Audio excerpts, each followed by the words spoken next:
untuk mengupdate informasi. Kita sepakat untuk melakukan pertukaran informasi dan perkembangan pencarian serta berkomitmen memberikan perlindungan lebih kepada keluarga orang hilang.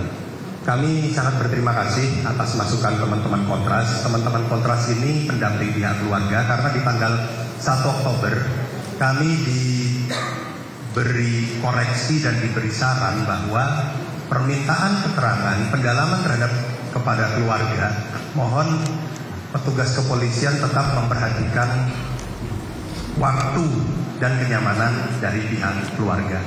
Ini langsung kami tidak lanjuti. Halaman berikutnya. Di tanggal 13 Oktober 2025, tim Kontras dan tim orang hilang Polda Metro Jaya bertemu kembali. Kita membahas perkembangan pencarian orang hilang dan penyidikan klaster penghasut kerusuhan. Ini memang kami sepakati sebelumnya bahwa pertemuan-pertemuan akan terus berlangsung apabila terdapat informasi-informasi yang perlu disampaikan baik kepada tim Kontras maupun nanti tim Kontras akan meneruskan penyampaian informasi kepada pihak keluarga. Kemudian di tanggal 20 Oktober tim Kontras menyampaikan kepada kami melakukan penelusuran di beberapa lokasi dari hasil pengumpulan informasi Polda Metro Jaya maupun tim Kontras. Di tanggal 24 Oktober 2005, kami menjelaskan langkah-langkah yang sudah dilakukan oleh Polda Metro Jaya di hadapan Komisioner Komnas HAM, Komnas Perempuan, Komnas Anak, Komnas Difabel atau Disabilitas, Ombudsman Republik Indonesia dan Lembaga Perlindungan Saksi atau LPSK. Ini tim dari Komnas maupun Ombudsman memberikan masukan tentang hak selama proses penyidikan dan pencarian orang hilang. Berikutnya, di tanggal 30 kami dari Polda Metro Jaya menerima laporan dari rekan-rekan di Polres Metro Jakarta Pusat bahwa ketika tim inspeksi dari PT KIS ini memeriksa gedung, berawal dari aroma yang tercium di sekitar ruangan, nama ruangannya adalah underwriting room, di lantai 2 ditemukan 2 kerangka yang tertutup puing-puing reruntuhan plafon dan barang-barang. Kemudian di tanggal 30 sampai dengan 31 Oktober 2025, kami langsung merespon laporan tersebut dengan mengupayakan pengambilan sampel DNA yang mendapat prioritas kami adalah keluarga Farhan dan Rini. Kemudian di waktu yang berbeda, berbeda, tim Kontras dan Polda Metro kami langsung konsolidasi menyikapi temuan kerangka yang terjadi di Kuitang, dan kami sepakati beberapa poin bahwa kami akan memberikan penjelasan lengkap kepada rekan-rekan media menunggu hasil resmi dari tim kedokteran dan tim forensik Polri. Kemudian di tanggal 1 sampai 4 November 2025, tim orang hilang Polda Metro Jaya mulai menambahkan keterangan saksi-saksi. Ini tentunya mengupdate dari adanya temuan kerangka. Kemudian kami menjelaskan kembali progres penanganan kepada tim dari Kompolnas dan Komnas HAM. Lalu di hari Selasa malam, tanggal 4 November 2025, kami menerima surat resmi hasil tes DNA dari tim kedokteran dan forensik Polri. Di tanggal 5 November, keesokan harinya, sesuai dengan komitmen kami, tim dari Kontras maupun Polda Metro Jaya, kami bertemu kembali membahas hasil tes DNA yang sudah disampaikan kepada penyidik. Mengapa dengan tim Kontras? Karena tim Kontras adalah pendamping dari pihak keluarga saudara Farhan dan saudara Reno. Kemudian kemarin di tanggal 6 kami juga bertemu langsung dengan tim forensik untuk bisa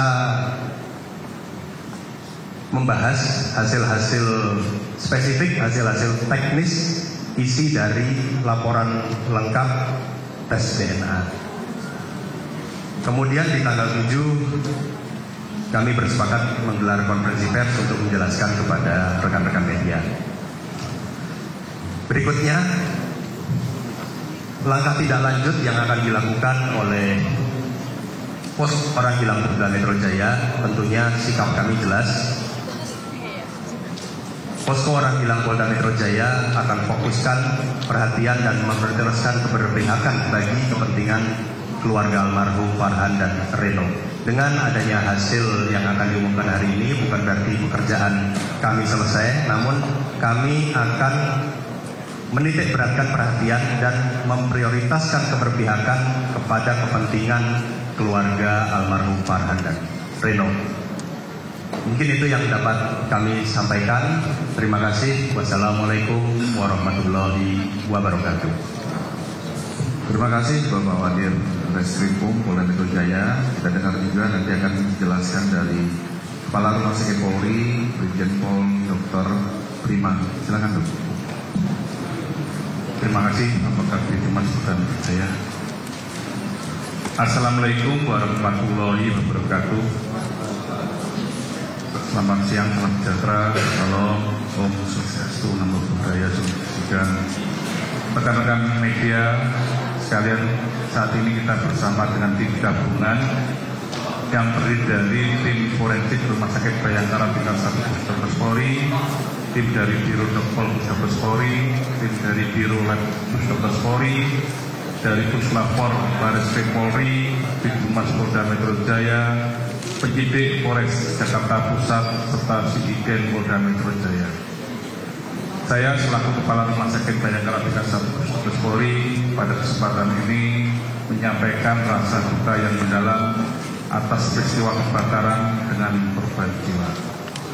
Puji syukur pada Tuhan Yang Maha Esa bahwa pada hari ini Jumat 7 November 2025 tim gabungan telah berhasil mengidentifikasi 2 kantong jenazah yang dikirim ke Rumah Sakit Bayangkara tingkat 1 Puskesmas Polri pada hari Kamis 30 Oktober 2025.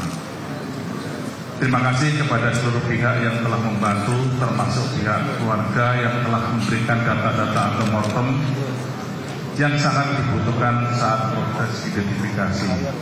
Selanjutnya kami serahkan kepada Dr. Sumiastri, spesialis forensik, untuk menyampaikan hasil identifikasi.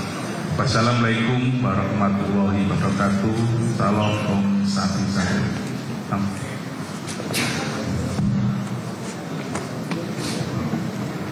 Langsung saja, saya sebagai Kepala Biro Laboratorium Dokes Polri dan juga dokter spesialis forensik dan mediko-legal Polri atas perintah Bapak Kapus Dokes Polri untuk melakukan pemeriksaan postmortem terhadap 2 kantong jenazah yang telah diterima di Rumah Sakit tingkat 1 Puskesmas Polri.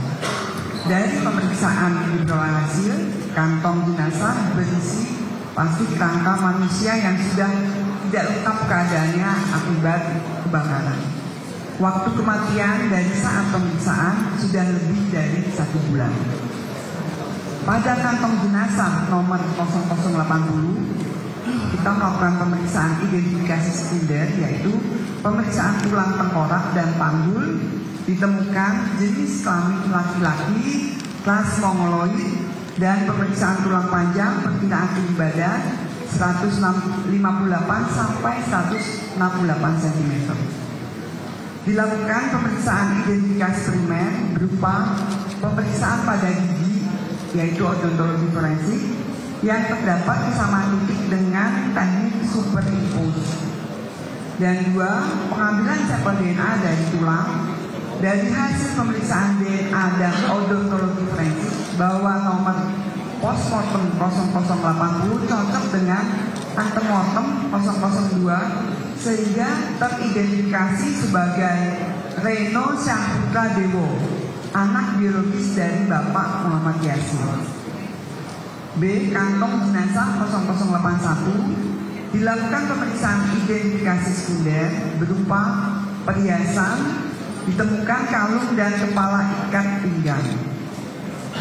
Setelah itu dilakukan pemeriksaan identifikasi primer berupa hasil pemeriksaan DNA dari tulang, nomor postmortem 0081 cocok dengan antemortem 001 sehingga teridentifikasi sebagai Muhammad Farhan Hamid, anak biologis dari Bapak Hanidi. Terima kasih. Terima kasih Dr. Hasri sudah menyampaikan. Kita beri kesempatan kepada Komnas HAM Pak Saurin Sinaga, silakan untuk menyampaikan, Pak.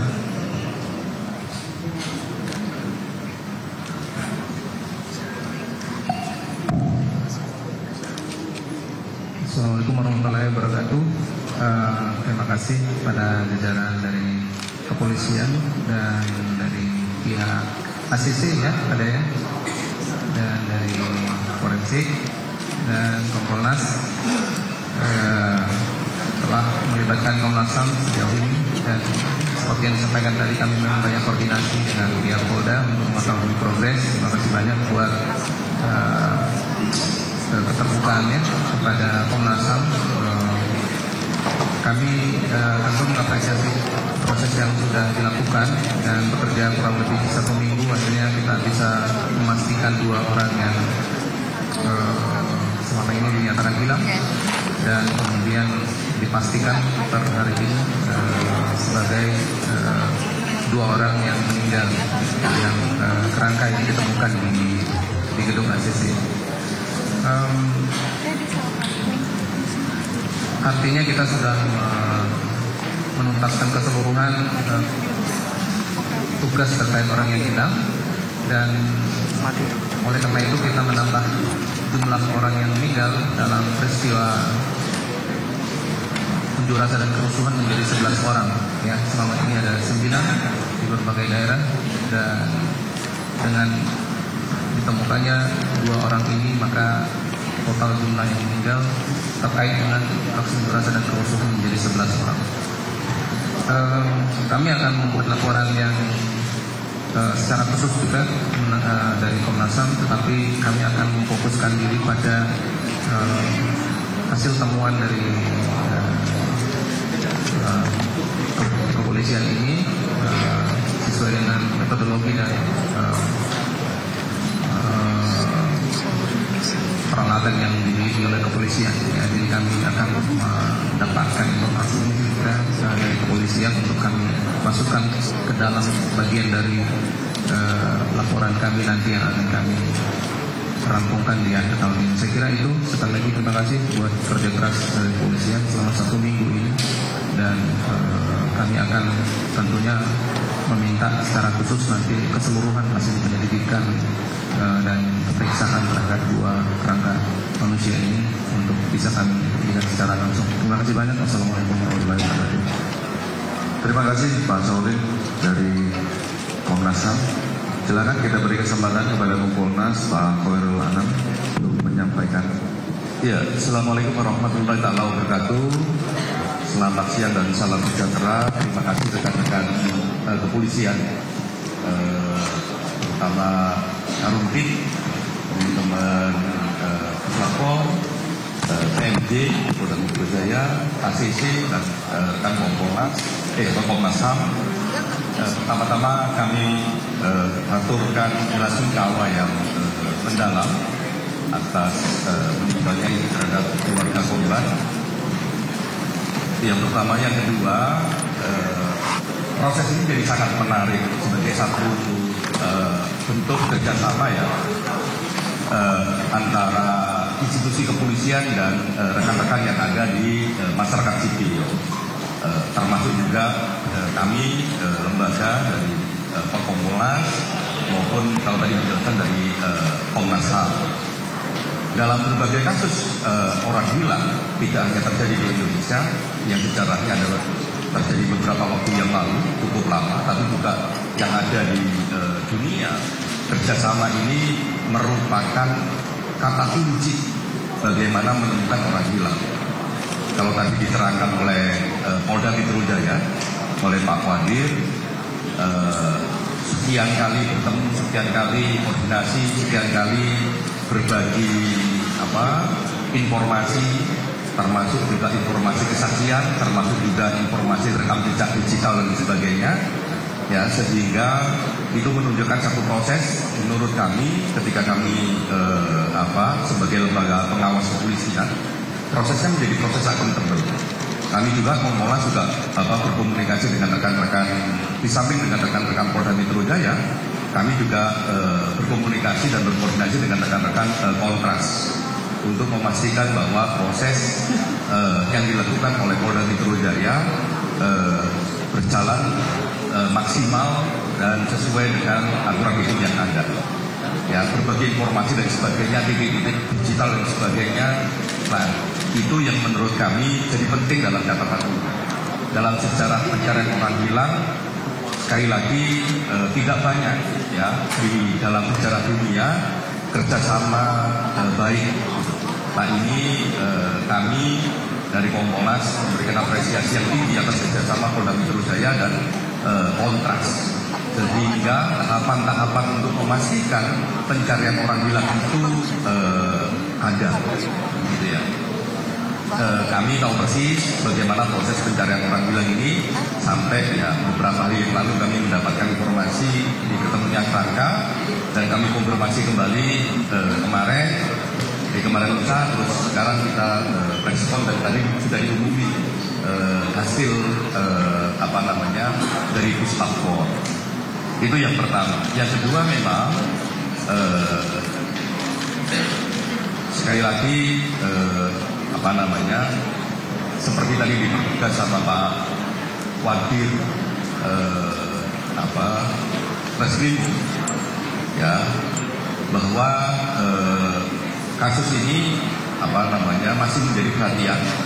Tapi momen saat ini yang paling penting adalah kepastian bahwa orang yang belum ditemukan saat ini ditemukan, kepastian orang yang dinyatakan hilang saat ini sudah dinyatakan ketemu.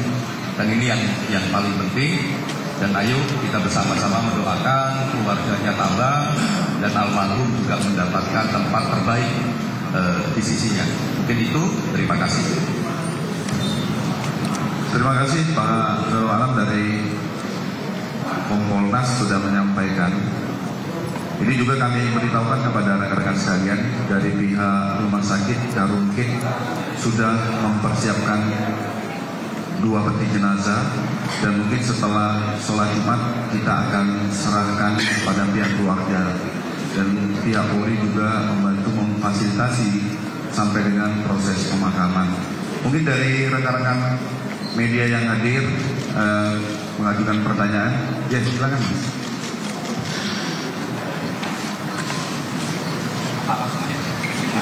Sebutkan nama dan dari media mana.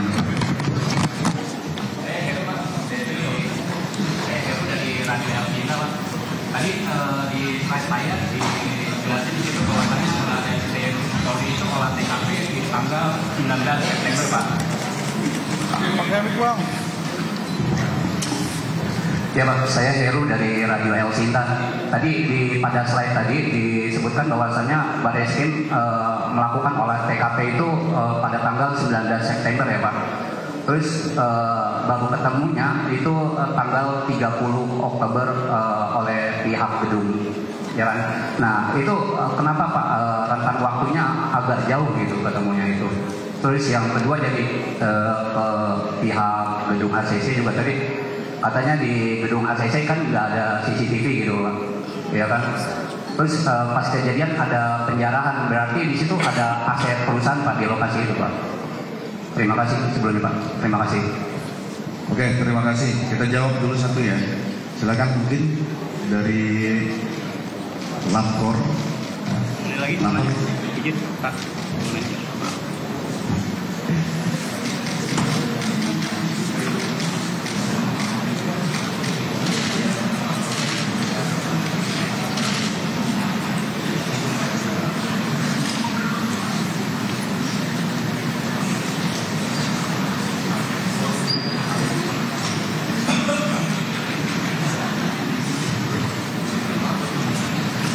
Baik, terima kasih. Saya ingin menjawab dari Elsinta tadi. Dari kebakaran tanggal 29 Agustus itu dari pihak pemilik gedung sudah melaporkan kebakaran tanggal 2 siang. Nah, kemudian kami dari Polres Metro Jakarta Pusat melakukan olah TKP pertama itu pada tanggal 2 September ya, 2 September. Nah, kemudian kita sudah cek secara menyeluruh seluruh gedung, namun memang kita tidak melihat dan tidak mencium karena di lokasi tersebut itu bercampur dengan puing-puing sisa kebakaran. Jadi ada sama sekali yang menandakan ada korban kebakaran pada saat itu. Nah, kemudian tanggal 19 juga ada lagi dari lapor kan, karena memang kondisinya kalau kebakaran kalau daging terbakar itu sama dengan bau kayu terbakar gitu, kalau kebakaran full menyeluruh seperti itu. Nah, kemudian bahkan dari security pemilik gedung yang ada di lokasi itu ada juga jam patrolinya yang hampir setiap hari naik ke atas, namun tidak memeriksa secara menyeluruh karena di lokasi ditemukan itu cukup tidak terlihat gitu, karena di situ terlihatnya hanya puing-puing kayak bekas AC, terus bekas kayu terbakar, plafon jatuh gitu. Nah, jadi ya kenapa bisa lama tidak ditemukan adalah karena dari mulai terbakar sampai dengan ditemukan di lokasi tersebut tidak ada kegiatan yang membersihkan puing-puing atau membuka bongkaran-bongkaran yang tumpukan-tumpukan yang kemudian ditemukan jenazah tersebut. Saya kira itu. Terima kasih. Jadi rekan-rekan perlu dipahami bersama, kondisi gedung ini juga bangunan dalam kondisi yang juga hampir banyak terbakar dan sudah tidak bisa digunakan untuk secara normal untuk operasional. Ada kekhawatiran dari pemilik gedung juga saat memasuki gedung ada runtuh, karena pada saat ditemukan 2 kerangka manusia ini dalam kondisi tertimbun oleh puing-puing. Tapi secara saintifik ini akan dijelaskan oleh Brigjen Dr. Hasri. Secara saintifik kondisi pada saat gedung terbakar sampai dengan ditemukan. Terima kasih pertanyaannya. Jadi berdasarkan tanatologi atau waktu kematian, memang kami periksa jenazah sudah dalam keadaan kerangka dengan sisa-sisa bagian tubuh akibat terbakar. Kalau proses dari awal sampai 1 bulan dengan keadaan lingkungan yang terbakar, itu pasti akan mengeluarkan bau yang sama-sama terbakar, bau bakar. Setelah mungkin masuk bulan kedua, bahkan nanti sampai bulan ketiga, itu proses bau terhadap sisa bagian tubuh dengan kerangka akan lebih tercium jelas. Kalau ini adalah pembusukan dari suatu tubuh manusia. Jadi kenapa mungkin ditemukannya setelah bulan kedua, setelah dibersihkan, loh kok ada bau tidak enak atau tidak menyenangkan, setelah dibongkar ternyata itu adalah kerangka tubuh manusia sesuai dengan waktu kematian. Terima kasih Bu Dokter. Terjawab ya Mas Heru ya. Mungkin teman-teman yang dari sisi kanan, Mbak yang di depan, silakan. Oh ya, Mas. Terima kasih. Saya John Robin dari Narasi. Mungkin ingin kembali memastikan terkait dengan kronologi dan juga follow up question dari kawan dari Elsinta tadi. Memastikan sebetulnya untuk polis lain sendiri sebetulnya kapan pertama kali dipasang dan akhirnya dicabut di TKP, dan apa saja yang dilakukan saat olah TKP, mengingat tadi durasi pemasangan polis lain seingat saya juga cukup lama itu, saya awal Oktober akhirnya baru melihat polisnya itu sudah tidak ada di lokasi. Dan terkait dengan tren tadi yang sampai 1 bulan lebih itu baru ditemukan untuk jenazahnya atau kerangkanya, bukankah penyelidikan subrapis harus dilakukan pemeriksaan secara menyeluruh begitu baru diserahkan kepada pemilik gedung untuk pencabutan polis lain itu sendiri? Mungkin ingin memastikan terkait dengan itu sih, dan apa saja dilakukan saat pencarian penyelidikan subrapi dan juga olah TKP di lokasi selama 1 bulan lebih itu. Terima kasih. Oke, terima kasih Mas dari narasi. Ini kami jawab. Jadi pasca kerusuhan, karena gedung ini termasuk menjadi sasaran yang dibakar, sehingga setelah terjadi kerusuhan di polis lain untuk menjadi status quo, cari asal penyebab titik api. Sampai dengan tanggal 19, pihak pemilik gedung mengajukan untuk dilakukan inspeksi mencari titik api, dan tanggal 20 September itu dibuka, ada permohonan untuk dibuka polis lain. Pihak penyidik dari Polres Jakarta Pusat memberikan izin untuk melepas polis lain karena mengingat kebutuhan proses penyidikan di dalam menemukan titik api penyebab kebakaran sudah ditemukan. Selanjutnya pihak dari pemilik gedung mencoba untuk melakukan perbaikan terhadap gedung, mungkin melalui lelang, tim inspeksi, survei kelayakan apakah gedung ini bisa direlokasi dengan kondisi saat ini atau dirubuhkan. Jadi begitu ya Mas. Dari pihak ya Mas, tujuh kuning.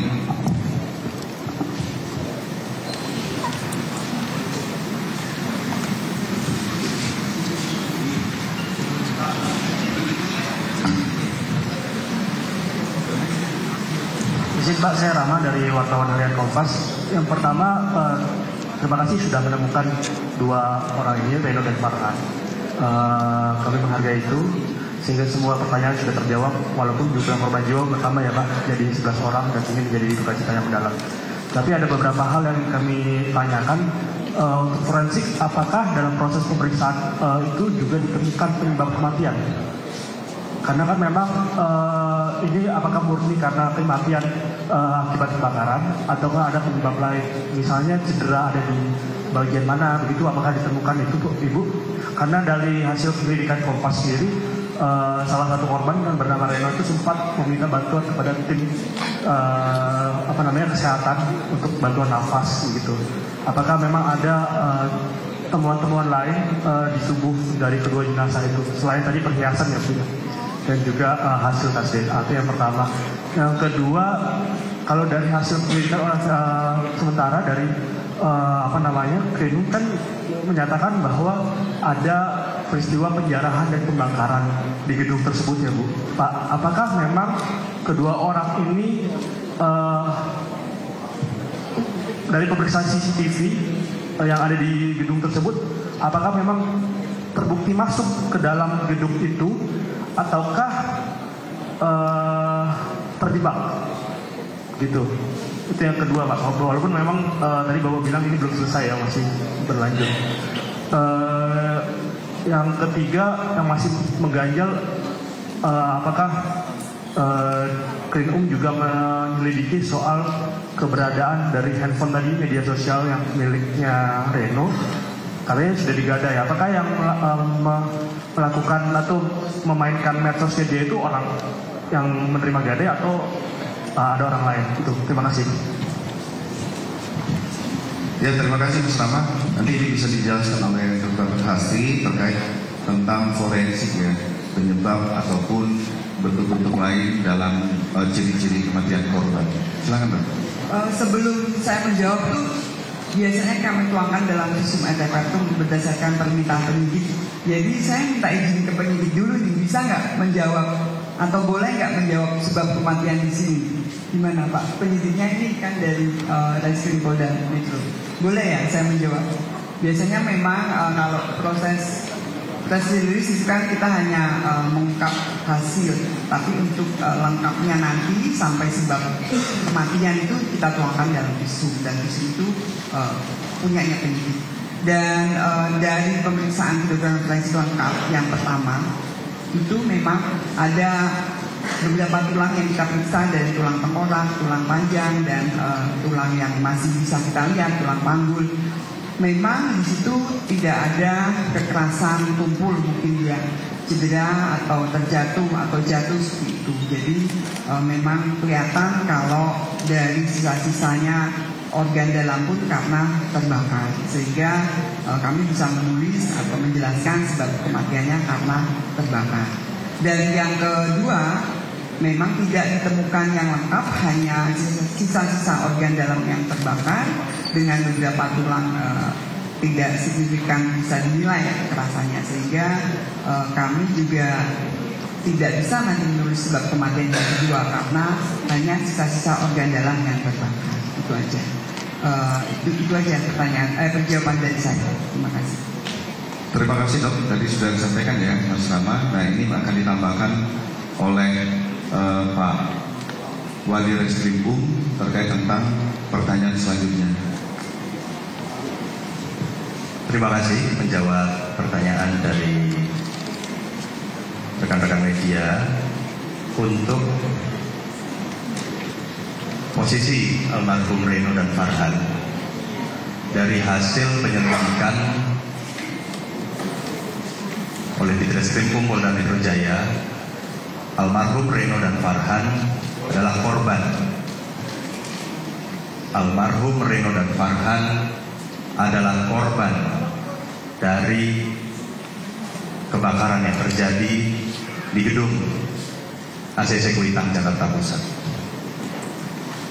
Kemudian menjawab pertanyaan tentang alat komunikasi almarhum Farhan, ini kami dapat dari hasil pemeriksaan saksi yang meliputi kerabat dan teman dekat. Kami mendapati dari hasil penelusuran periode September sampai Oktober bahwa sebelum terjadi aksi unjuk rasa dan kerusuhan yang meluas di Jakarta, almarhum Farhan menggadaikan handphone berikut nomornya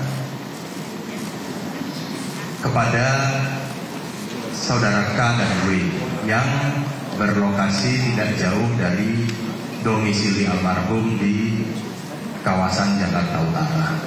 Ini kami konfirmasi, jadi almarhum melalui perantara temannya yang sudah kami mintai keterangan menggadaikan handphone almarhum tersebut. Seperti itu.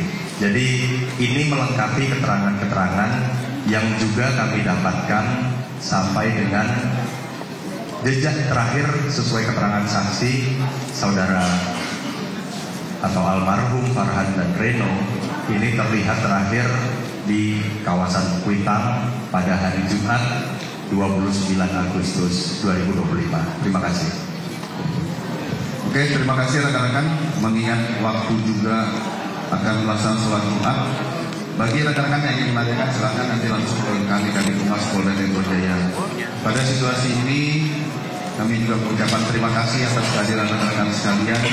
Kita sama-sama melihat suasana empati kepada keluarga korban.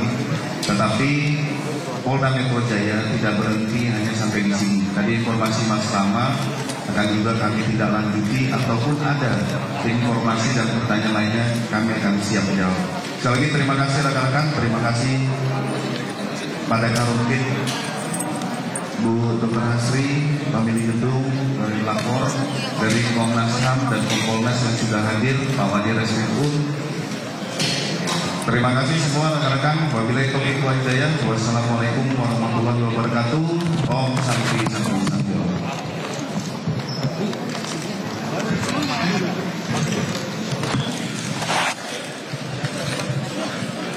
Aduh, di sini kalau nggak tarik ke sini aja. Pada mega.